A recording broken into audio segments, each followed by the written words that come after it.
Tvorivé aktivity pre deti. Až 148 strán zábavy pre vašich najmenších.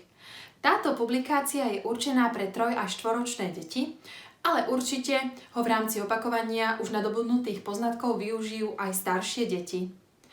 Okruhy v tejto publikácii sú farebne odlíšené a nájdete tu na konkrétne 5 tematických okruhov. Čiže vaše dieťa si môže vybrať, čo v daný deň chce robiť. Prvou z tém je téma kreslenie, kde sa deti naučia, ako sa dostať z bludiska, alebo ako obkresľovať rôzne tvary.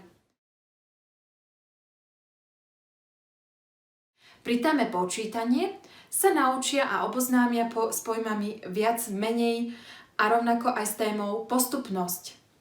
Pri téme počítanie sa deti oboznámia aj s geometrickými tvarmi.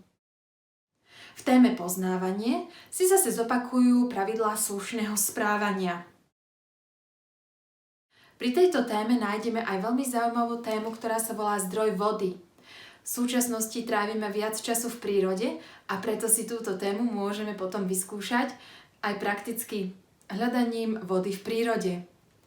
Pri téme šikovné ruky si deti môžu vyrobiť zoo s otlačkou prstov alebo pomocou nožníc a samozrejme aj s vašou pomocou origami stromčeka. V tejto téme nájdu deti zaujímavé úlohy na dolepovanie, strihanie, maľovanie alebo trhanie. Poslednou z častí je časť zábavný mix, kde si deti zopakujú ročné obdobia. Naučia sa farby, kde sa konkrétne budú venovať hľadaniu konkrétnej farby v danej úlohe. Tak sa potom môžete aj doma zahrať, že dáte svojim deťom úlohu, aby napríklad našli v dome všetko, čo je modré alebo červené. Užijete si určite veľa zábavy. Tvorivé aktivity pre deti sú tu pre vás a vašich najmenších.